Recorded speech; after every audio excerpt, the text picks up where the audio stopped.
मुल्क भर में बिजली का शॉर्टफॉल 6,200 मेगावाट है। पावर डिवीजन सराय के मुताबिक बिजली की मजमूई पैदावार 20,200 मेगावाट है। मुल्क भर कराची में बिजली की बदतरीन लोड शेडिंग ने खवातीन खाना और बच्चों की जिंदगी अजीरन कर दी है। घर के काम कैसे निपटाएं और बिजली ना होने के बावजूद भारी भरकम बिलों की अदायगी कैसे करें। लेकिन सर फिर हम कश्मीर क्यों करते हैं? हर साल हम कश्मीर डे पर रैलियां क्यों निकालते हैं? शरीफ ने एहतजाब रेफरेंस में नून लीग के कायद नवाज शरीफ की बरियत पर इजहार तशक्कुर किया है। एक बयान में कहा कि एहतसाब अदालत का फैसला गवाही दे रहा है कि नवाज शरीफ को सियासी तौर पर नुकसान पहुंचाने के लिए जानबूझकर झूठे मुकदमात में मुलव्वस किया गया, जिसका अवाम पर सबसे ज़्यादा बोझ पड़ रहा है। वो पिछले 4 साल से सुन रहे हैं कि जी गर्दिशी कर्जा खत्म हो जाएगा। उमर अयूब साहब भी बताया करते थे। डॉक्टर में बिजली की तलब 26,500 मेगावाट है।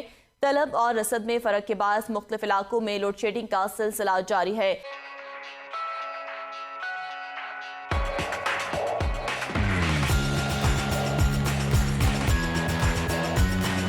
जी शायद कुरैशी बताइएगा बिजली के शॉर्टफॉल के हवाले से। जी बिल्कुल, अगर गुज़िश्ता हफ्ते से देखा जाए तो मुल्क में बिजली के शॉर्टफॉल है वो 6,200 मेगावाट के करीब है। ज़राए पावर डिवीजन के मुताबिक इस वक्त मुल्क में जो मजमूई बिजली की पैदावार है वो 20,200 मेगावाट है, जबकि मुल्क में बिजली की जो तलब है वो 26,500 मेगावाट है। तलब और रसद में फ़र्क के बायस मुख्तलिफ इलाकों में लोड शेडिंग का सिलसिला जारी है। मुल्क के देही इलाकों में 12 घंटे तक लोड शेडिंग जारी है, जबकि शहरी इलाकों में लोड शेडिंग का दुरानिया 6 से 8 घंटे तक है। बाज़ इलाकों में फ़नी खराबियों के बायस गैर एलानिया लोड मैनेजमेंट भी की जा रही है, जबकि हाई लॉसेस और बिजली चोरी के इलाकों में सबसे ज्यादा लोड शेडिंग की जा रही है। जी टेस्ट क्यों करते हैं? हम कहते हैं कश्मीर बनेगा पाकिस्तान, जबकि इंडिया इतनी ज़्यादा कश्मीर में डेवलपमेंट कर रहा है। उसके बरक्स अगर आप आज़ाद कश्मीर के हालात देख लें, जिसको हम आज़ाद कश्मीर तो कहते हैं लेकिन वो आज़ाद नहीं है, लेकिन उसके बावजूद भी आप वहाँ पे देख लें, लोग 2 वक्त की रोटी के लिए तरस रहे हैं। लोग कह रहे हैं हमारा पानी इस्तेमाल करके बिजली तो बनाई जाती है लेकिन हमें वो बिजली दी नहीं जाती। तो मुझे बताएं कि फिर हम किस मुंह से कहते हैं कि कश्मीर बनेगा पाकिस्तान? आप बेफिक्र हो जाएं। आज से कुछ साल पहले हम जब सुनते थे कि कोटा के अंदर हमारी इंडिपेंडेंस डे सेलिब्रेट नहीं की जाती तो हम बड़ा हैरान होते थे कि यार वो उन्हें करनी चाहिए, सो ऑन। तो पिछले कुछ सालों से तो हमने भी इंडिपेंडेंस डे नहीं सेलिब्रेट नहीं किया। तो यौम यकजहती कश्मीर को ये होता है कि छुट्टी मिल जाती है, रेस्ट कर लेते हैं या कहीं घूम फिर लेते हैं फ्रेंड के साथ, अदरवाइज इससे ज़्यादा तो कुछ भी नहीं है। Nothing, it's all drama. ठीक है, अब इख्तलाफ करें। आपका जो स्टैंडिंग कमेटी या उसके जो चेयरमैन है रिगार्डिंग कश्मीर, आपका स्टैंडिंग कमेटी का शायद चेयरमैन है या चेयरमैन कश्मीर अमूट उसकी जो मिनिस्ट्री है, उसने कितने बयान दिए हैं सवाए यकजहती पे? वो भी आप जैसे मीडिया वालों को कहलवा देते हैं, भिजवा देते हैं उनके पीए वगैरह या उनके नीचे जो बैठे होते हैं उनके वर्कर्स कि ये बयान जनाब फ़लाँ ने दिया है, वो चला दें। कभी खुद उन्होंने कांटेक्ट नहीं किया मीडिया को, तो वो खुद सेलिब्रेट कर रहे होते हैं सारी छुट्टियां और ये वो सारी, जब वो जिनका काम ही ये है, जो I mean they are getting wage for that, they are getting logistic and everything, they are enjoying that ministry. जब वो नहीं कर रहे तो मैं पागल हूँ करूँ? मुझे तो ये है कि अगले दिन मैंने घर का जाके राशन कितने में मिलना है, मुझे बिजली के बिल कितने पे करने हैं। एक नॉर्मल मीडियोकर घर का जो आपका इलेक्ट्रिसिटी का बिल है वो आपका 50-50 हज़ार रुपये पहुँच गया, नहीं करेंगे तो मरते हैं। तो हम तो वो देखेंगे, हम यकजहती कश्मीर और ये वो या वो फ़लाँ प्रोविंस इस तरह हो गया, फ़लाँ इस तरह हो गया, हमें उससे कोई कंसर्न नहीं। हमें यही कंसर्न सताता है कि 1 महीने के बाद बच्चों की फीसिस, 1 महीने बाद हमने जो अपनी बिजली के इलेक्ट्रिसिटी के बिल पे कैसे पे करने हैं, 1 महीने के बाद अगर एमरजेंसी दरम्यान में हॉस्पिटल आ गया तो हमने हॉस्पिटल में जो स्पेंडिंग करनी है वो कैसे करनी है। आपको पता है कि इंडिया और पाकिस्तान के जो बिजली का पर यूनिट रेट है उसमें कितना ज़मीन आसमान का फ़र्क है? सिर्फ बिजली के पर यूनिट का नहीं है, आपका टेक्सटाइल इंडस्ट्री सारी इंपोर्ट पे जाने वाली है वेरी सून। आपके कंट्री के अंदर कॉटन ख़त्म हो रही है।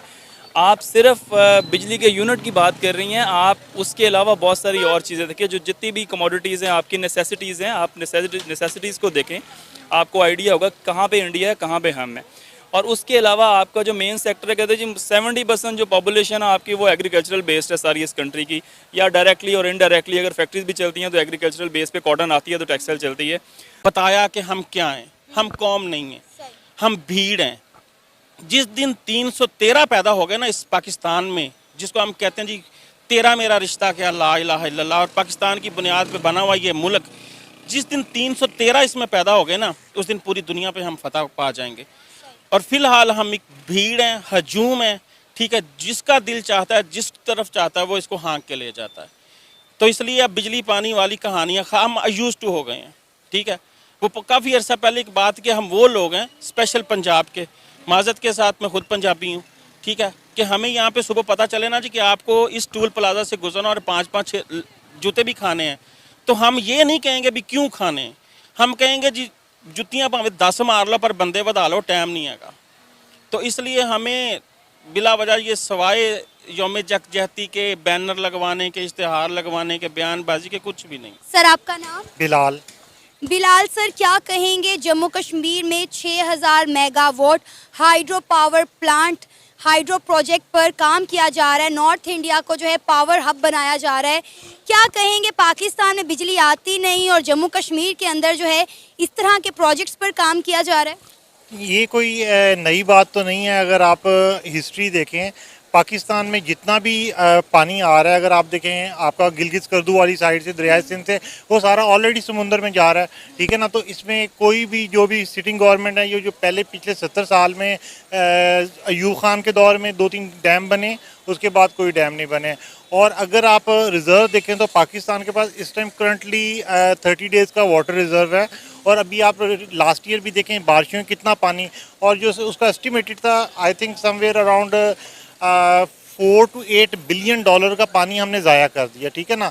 अगर आप उधर ही चाइना देख लें और इंडिया देख लें, इंडिया के पास इस time currently somewhere around 120 days तक का वाटर रिज़र्व उनके पास है और वो डैम बना रहे हैं, ठीक है। शेख साहब भी बताया करते थे, शौकत तरीन साहब भी बताया करते थे कि जी ये जो बिजली की कीमतों में इजाफा कर दिया, बस ये कर दिया, और IMF से बड़ा सख्त निगोशिएट करके क्या है, अब गर्दिशी कर्जा भी कंट्रोल हो जाएगा, अवाम पे मजीद बोझ भी नहीं पड़ेगा। बाद में पता चलता था कि गर्दिशी कर्जा भी नहीं कंट्रोल हुआ, अवाम पे बोझ भी मजीद बढ़ाना पड़ा, जो अब भी 4 रुपये फी यूनिट की सूरत में बढ़ाना पड़ रहा है। तो ये मसला तो हल ही नहीं हो रहा है। 57% इस साल में जो गुजर गया माली साल, बिजली के बिल की जो बेस टैरिफ है उसमें 57% सिर्फ कैपेसिटी पेमेंट है, और जो अगले साल 63% हो जाएगी तो बढ़े जा रहा है, रुपया गिरता है और ज़्यादा बढ़ जाता है, इंटरेस्ट रेट बढ़ता है और ज़्यादा बढ़ जाता है। तो ये कैसे हल होगा? इसके अंदर एक सर्कुलर प्रॉब्लम होता है। प्रॉब्लम ये होता है कि अगर आप जब बिजली के रेट बढ़ा देते हैं, थिंकिंग कि अब हमने बिजली के रेट बढ़ा दिए हैं, अब अगर पिछले जितने यूनिट बेचेंगे तो वापस पूरे हो जाएंगे, तो जब आप बिजली के रेट बढ़ा देते हैं तो दूसरे लोग जो हैं वो आपके दूसरी तरफ चले जाते हैं। आपका जो बेस्ट कस्टमर है, इंडस्ट्रियल कस्टमर, वो चले जाता है। अब इस वक्त भी अगर आप बिजली लगाएं, आपको सोलर बिजली 7-8 रुपये यूनिट की मिल जाती है, कोल की बिजली 10-12 रुपये यूनिट मिल जाती है, तो फिर आप ग्रिड से हट रहे होते हैं, तो आपका बेस्ट कस्टमर वैसे ही ग्रिड से हटा हुआ है, या फिर वो गैस से अपनी बिजली बना रहा है। आपको एक जामे पॉलिसी करनी पड़ेगी, गैस और बिजली को मिलाकर के एक जामिया पॉलिसी हो, जिसको एक दिन में इंप्लीमेंट नहीं करेंगे, 2-4 साल लगेंगे। और एक चीज़ हमको ये भी देखनी है कि जब हम बिजली के प्लांट्स लगाएं तो हमको एक्सटर्नल उसकी वायबिलिटी देखनी पड़ेगी कि क्या, मतलब अगर ये मिसाल के तौर पर अगर एक प्लांट लगता है और वो रुपये में वायबल भी हो, वो जनरेशन करके अपना पैसे भी कमा ले, तो क्या वो डॉलर इतने जनरेट कर लेगा उस प्लांट की बिजली कि हम उसको सर्विस कर सकें? यहाँ में ये भी मसला आ रहा है। तो ये सब चीज़ें देखनी पड़ेंगी हमको। लेकिन ये बात दुरुस्त है आपको कि बिजली का सेक्टर सबसे ज़्यादा प्रॉब्लमेटिक सेक्टर है, और उसमें पहली जो स्टार्ट कर सकते हैं वो हम सबसे पहले डिस्ट्रीब्यूशन कंपनीज को बेच दें, उसके बाद एक सेकेंडरी मार्केट बनाएं, और ये जितने भी पावर प्रोड्यूसर्स हैं ये आपस में कम्पीट करें। आप देखें प्राइसेस भी कम हो जाएंगी। लेकिन थोड़ी बहुत इस वक्त जो है वो तो बिजली महंगी करनी पड़ेगी। वैसे मगर जो 2018 से पहले एक मैसिव एक्सपेंशन हुई, जिस पर तनकीद होती है कि जी सरप्लस कैपेसिटी पैदा कर दी, अब कैपेसिटी मौजूद है और डिमांड से ज़्यादा मौजूद है, मगर सप्लाई फिर भी नहीं है, आवाम महंगा बिल भी दे रहे हैं और लोड शेडिंग भी भुगत रहे हैं। तो क्या वो एक गलत पॉलिसी थी, ये सोच के कि जी पाकिस्तान की डिमांड बहुत बढ़ने वाली है? आप तो खुद कहते थे हुकूमत में आएंगे तो आप देखिएगा आप कीमत भी कम कर देंगे, डिमांड भी बहुत बढ़ा देंगे, मगर आप खुद कह रहे हैं कीमत बढ़ानी पड़ेगी। नहीं, देखें ये तो एनुअल रीबेसिंग की कीमत बढ़ी। अच्छा, गुजारिश ये है, देखें कि जब 12 के अंदर हुकूमत, 13 में जब मुस्लिम लीग नून की हुकूमत आई थी तो सिर्फ 12,500 मेगावाट हम बना सकते थे। जब हम गए तो 25,000 मेगावाट बना सकते थे। पिछले मई के अंदर भी, मैं हुकूमत में था मुझे पता है, पिछले मई में तो मैक्सिमम हम लोग प्रोड्यूस कर सकते थे तो 25,000 मेगावाट कर सकते थे। लेकिन मई के अंदर 31,000 मेगावाट की डिमांड आई थी। पाकिस्तान के अंदर एक अनफॉर्चुनेट चीज़ ये कि बहुत ज़्यादा सिक्लिक डिमांड है कि गर्मी के अंदर आपकी 30,000 मेगावाट होती है और सर्दियों में 8-9,000 मेगावाट। डोमेस्टिक ड्रिवन है, क्योंकि अब आपने गैस महंगी करनी है, वो महंगी करनी भी आसान नहीं है कि गैस को भी आप महंगी करें, लेकिन आपको गैस महंगी करनी है, आपको कोशिश ये करनी है। देखें, एक फैक्ट्री के अंदर आप बिजली भी दे रहे हैं, गैस भी दे रहे हैं, आप 2 किस्म की एनर्जी दे रहे हैं, घरों में भी हम 1-2 किस्म की एनर्जी दे रहे हैं। मैं समझता हूँ कि ये हम ज़ाया कर रहे हैं, इस किस्म का है कि हम गर्म पानी और ठंडे पानी के पाइप्स घरों में दें। हमको कोशिश करनी चाहिए कि एक तरफ लेके जाएँ, कोशिश करें कि गैस से बिजली हुकूमत बनाए और फिर सब लोगों को बिजली दें, लेकिन एक कंपैरेटिव रेट से।